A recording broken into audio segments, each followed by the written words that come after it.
Well, I'm Rocky Walls, and I am the founder and executive director for Hoodox. Hoodox is both a nonprofit organization as well as the streaming service. Okay. And why don't you tell us a little bit about Hoodox in general? Give the elevator pitch for it. Yeah, sure. So Hoodox, like a lot of fun new things, was born a little bit out of the pandemic.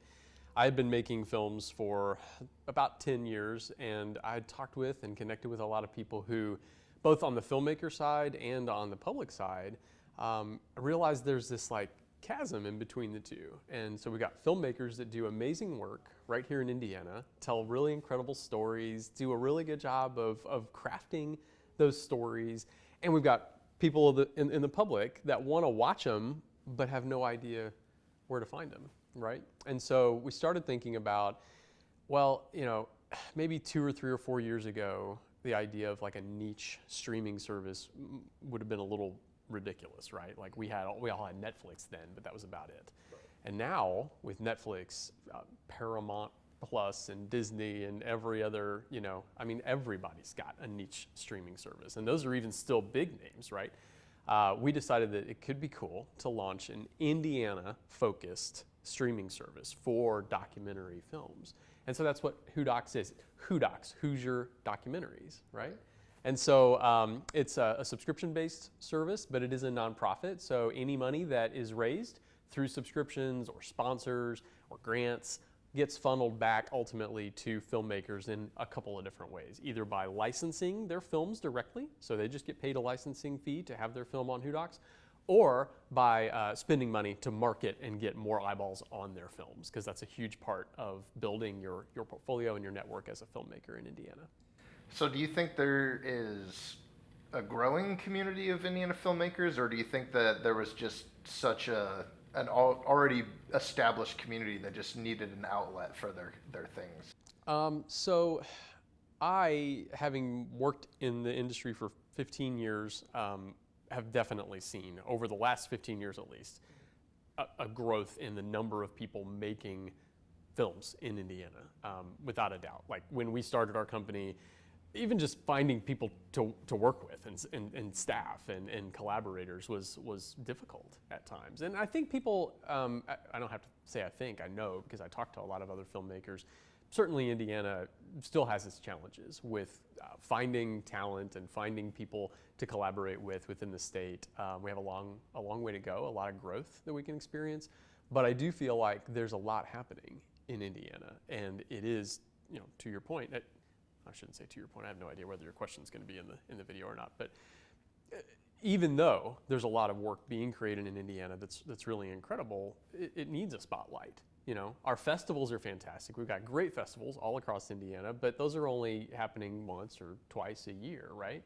And so giving people a place 24/7, 365 that they can pull up an Indiana-made documentary or an Indiana-made short film is really special. And I think something that people, when they hear about it, really kind of immediately say, well, oh gosh, yeah, why didn't I think of that? That's incredible. I'm going to sign up right now.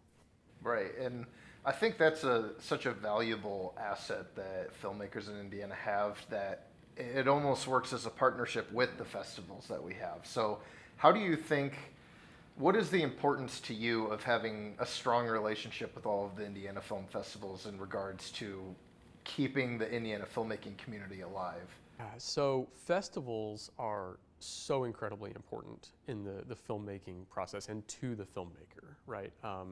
I know that really for me, when we did our first feature, getting involved with festivals and being connected to the people that come to festivals, and just having the festival resources. The festivals are providing resources, not just screening films, but doing workshops and connecting people, creating networking opportunities and everything.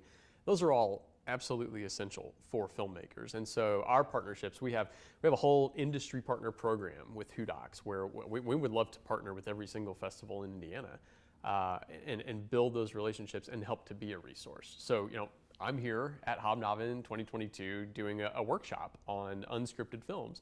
And so I think that having those resources, making those connections is just a way to further amplify and further add resources to what filmmakers need, right? Because a lot of, I know as a filmmaker, when you're working on a project, your head's down. A lot of times you're not thinking about getting out there and having a beer or getting out there and going to a networking event and connecting with other filmmakers. And that's what the festivals do, right? It creates those opportunities once or twice a year to get you out of the editing bay or off location and into the zone of how do I work on my business as a filmmaker, not just how do I work on my films. Right. So you've been on essentially the ground floor of the Indiana filmmaking community for a while now. So as you've seen that explosion in the community, you have your own company with Hoodox now to help further that growth. Where do you see Indiana filmmaking heading in the next 10 years? In the next 10 years, I really hope that Indiana adopts filmmaking and films made about or in Indiana by hopefully Indiana filmmakers, but also people who come to Indiana to make films. I hope everybody, whether you're involved in the filmmaking industry or not, I hope that everybody in Indiana can understand the value of those stories and the economic impact, the power of branding for our state and for our people and our communities.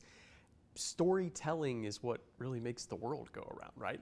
You know, when you buy a product, oftentimes it's because somebody told you a story about it, right? When we vote for our elected officials, somewhere along the line, a story convinced us that they were the right person for the job. Storytelling is what makes the world go round, right? And so if we can adopt and grab hold of that and understand that filmmakers in Indiana or filmmakers who come to Indiana have the ability to use some of that storytelling power to make Indiana a better place, that's what I hope we adopt in the next 10 years. And that looks like a lot of things practically, right? It looks like taking advantage of the new tax incentives that we've finally gotten passed, right?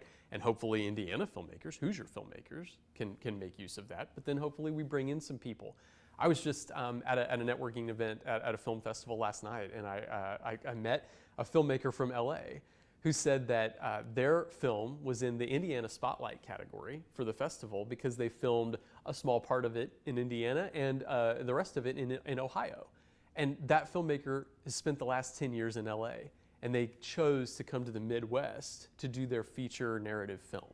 And in discussing that and understanding why, he explained that they were able to shut down a coffee shop to film one of their key scenes for $200. He said, without exaggeration, in LA, it would have been their entire film budget to shut down a coffee shop. And so the Midwest is a great place to make films, whether it's doc or narrative or creative experimental shorts or whatever you want to do. The Midwest is a great place for that. And I hope that more people see that so that we experience the economic benefit. But I also hope that people see that so that we get good stories coming from Indiana, coming from Hoosiers, because those are powerful. And we have a lot of really great stories here that deserve to be told, stories and voices that we can amplify. And I think Indiana, we have Hoosier hospitality, right? I was here in Fort Wayne just about a month ago, and an older gentleman was riding the elevator down at the hotel with me and my business partner, and he said, "Are you guys from here?" And he was making small talk, and we said, "Yeah, we're closer to Indianapolis, but we're Hoosiers, born and raised." And he said, "Oh, my job has me going all over the place. I travel all over the country. Often I'm outside the country for my job. I've been doing it a long, long time." And he said, "I love it here. I love Indiana." And I was like, "Oh, really? How come?" And he goes, "You people." He said, "Just all of the people here." He said, "You're nice. You're approachable. I can talk to anybody. It's just Indiana has something special with Hoosier hospitality and the Indiana niceness that we've talked about sometimes. But the flip side of that is sometimes we're a little too humble for our own good, and we don't do an exceptional job of realizing the value of our stories, realizing the value of the uniqueness in Indiana, right? We'll talk about, oh, we've got no mountains, we've got no, beaches necessarily, which isn't even true because we do have great beaches up north. But we have incredible people and incredible stories, and we should tell those stories, and we should be proud of them. Mm-hmm. And lastly, usually some can find this as a loaded question, but what's one thing either about Hoodox or the Hoosier filmmaking community that you think is important to know that I have not asked you? Specifically with Hoodox, I think I should represent Hoodox well with that opportunity you've given me to kind of take that and run with it in any direction.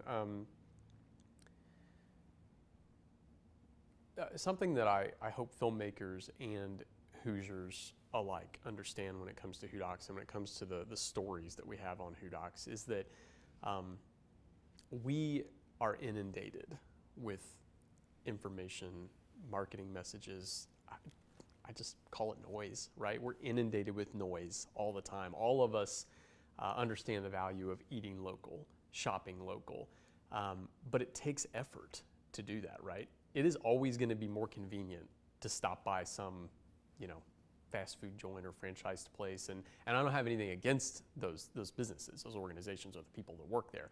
But if you want to make sure that more of your money stays locally, that you're supporting local businesses, you're often going to have to drive past 2 or 3 other opportunities to meet the most basic need that you're looking for, right?